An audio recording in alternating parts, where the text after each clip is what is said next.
حضور نبی رحمت صلی اللہ تعالیٰ علیہ وآلہ وسلم اللہ تعالیٰ کے انبیاء میں سے آخری نبی ہیں۔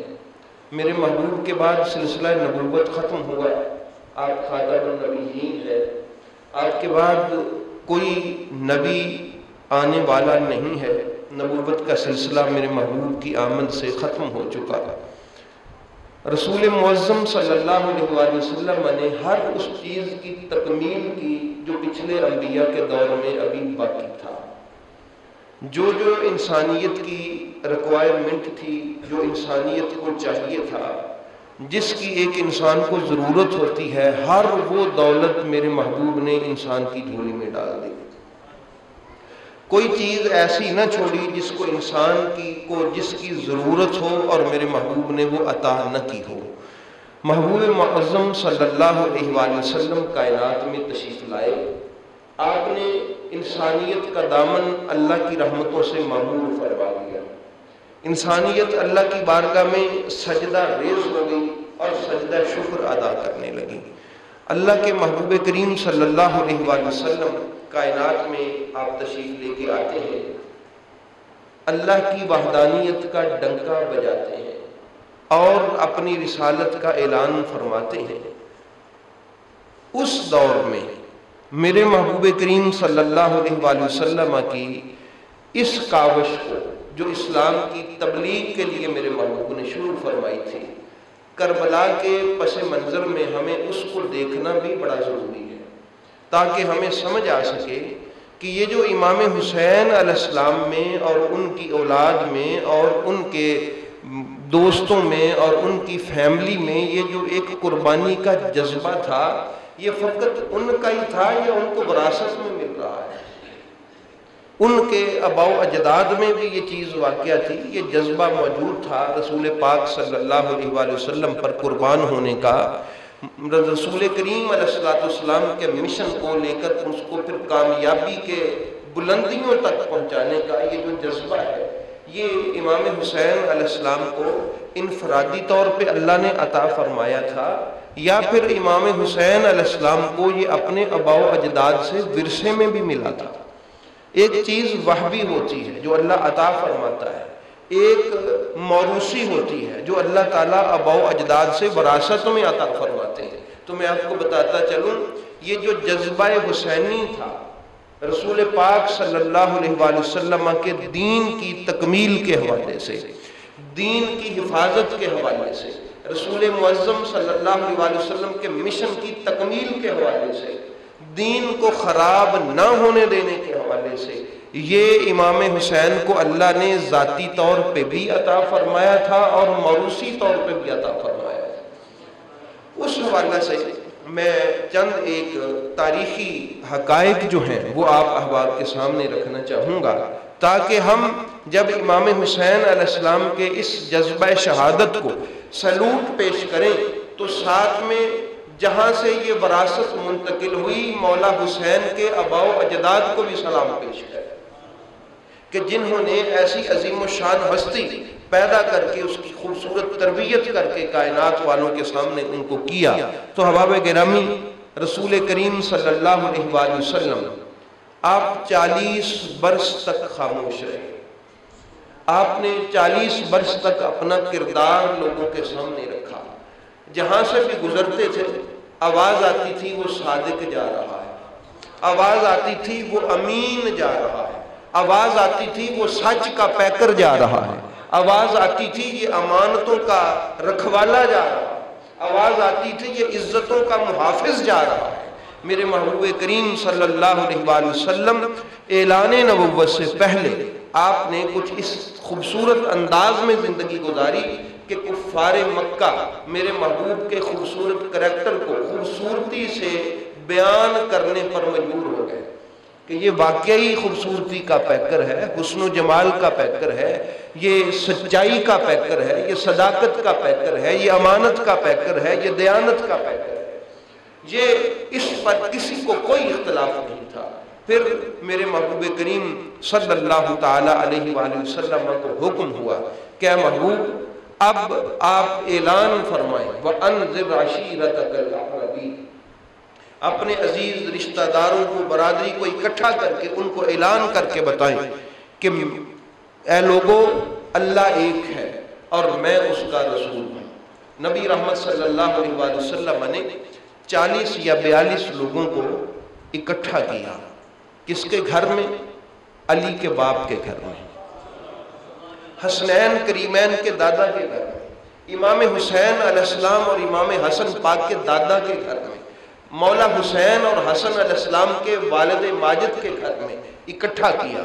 اکٹھا کر کے میرے محبوب کریم صلی اللہ علیہ وآلہ وسلم نے جب اعلان رسالت فرمایا، اعلان الوہیت کیا کہ اللہ ایک ہے، عبادت اس کے علاوہ کسی کی بھی روا نہیں ہے، اب وہاں کچھ لوگ بولنا چاہتے تھے،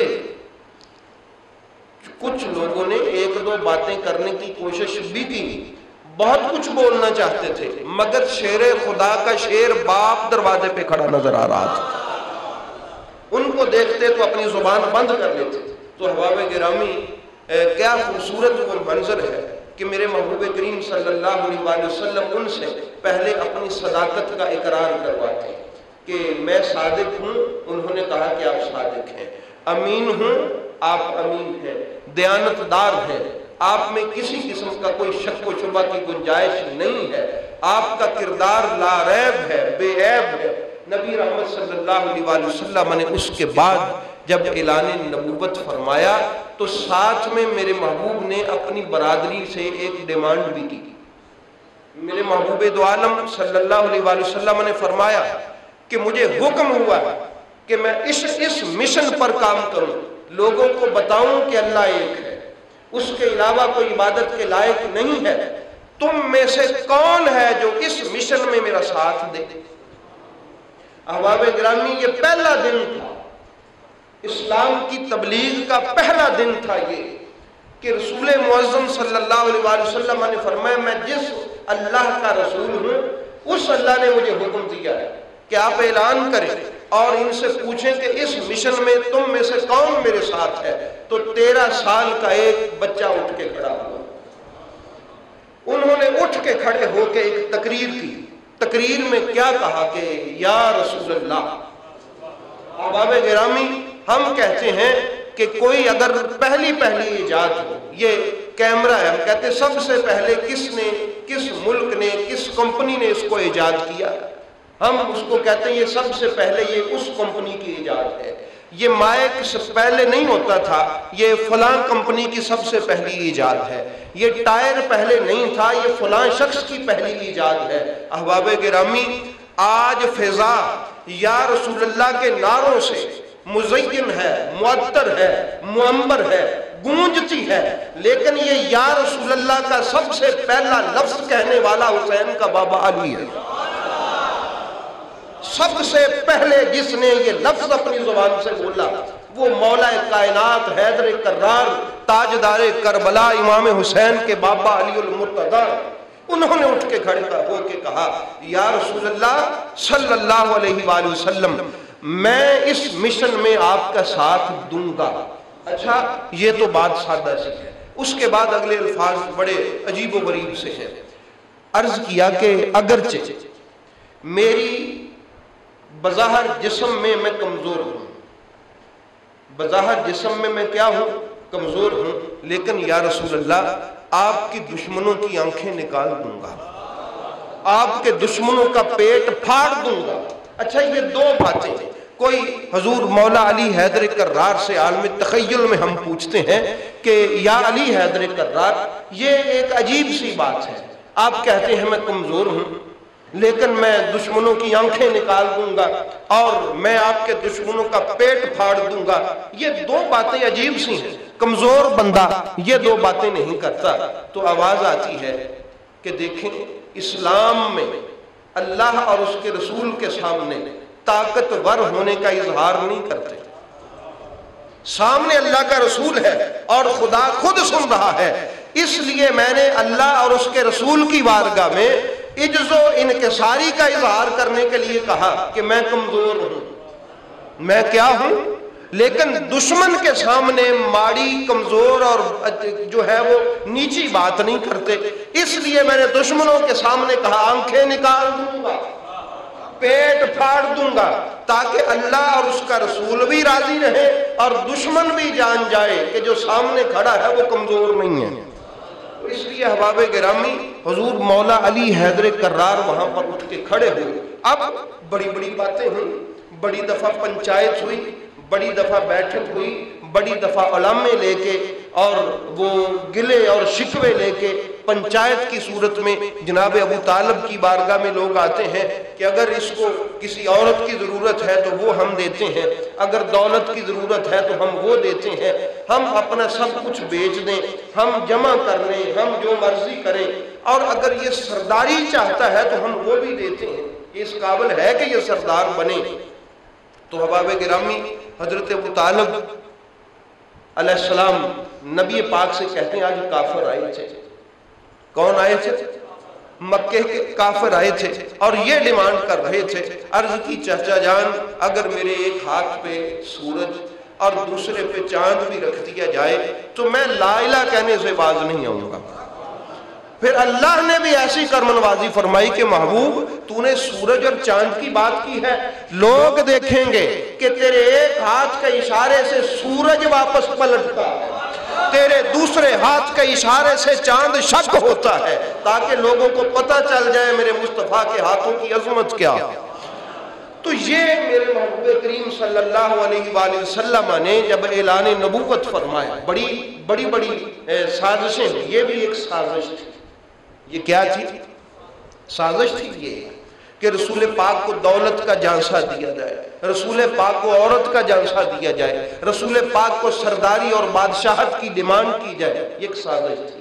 وہ اس سازش میں ناکام ہوئے. اب ایک اور سازش انہوں نے کھیلی کہ اپنے بچوں کو کہا، چھوٹے چھوٹے بچوں کو، کہ تم ایسا کرو کہ جب محمد صلی اللہ علیہ وآلہ وسلم، دیکھیں اس تاریخ کو کوئی جھٹلا نہیں سکتا، جب رسول پاک چلے نا تو ان کو پتھر مارنا، ان پر آوازیں کسنا، ان کو پتھر پھینکنا، ان پر تکلیف دینا. تو اب رسول پاک سرکار بازار میں نکلے، ان کافروں کے بچوں نے میرے محبوب کو پتھر مارنا شروع کیا، میرے محبوب پر پتھراؤ کرنا شروع کیا، مجنون کہنا شروع کیا، پاگل کہنا شروع کیا، نعوذ باللہ الیاذ باللہ، یہ باتیں کسنا شروع کی. پیچھے سے ایک اور بچہ آیا، اس بچے نے ان کو ڈانٹا اور ان کو کہا خبردار یہ حرکت نہ کرو. وہ باز نہیں آئے. اس بچے نے سختی سے کہا میں تمہیں منع کر رہا ہوں. پھر باز نہیں آئے. ان میں سے اگر کوئی الجھ پڑا تو پھر وہ بچہ کوئی اور نہیں تھا، وہ ابو طالب کا بچہ تھا، وہ حسنین کا بابا تھا. ان میں سے کوئی اگر آگے بڑھ کے پوچھنے کی کوشش کرتا ہے تو حیدر کرار کی ایسی اس پر ایک تھپڑ رسید ہوتا ہے کہ منہ کے بل جا کے گرتا ہے. پھر 2 3 4 جتنے بھی آتے ہیں. اب ایک نئی پنچایت آ گئی، بچے جا کے گھروں میں ماؤں کو بتاتے ہیں. اب مائیں بددعائیں کرتی ہیں کہ علی کو حبل ایسا کرے، علی کو لات ایسا کرے، علی کو منات ایسا کرے، بددعائیں کرتی ہیں کہ اس نے ہمارے بچوں کو مارا ہے.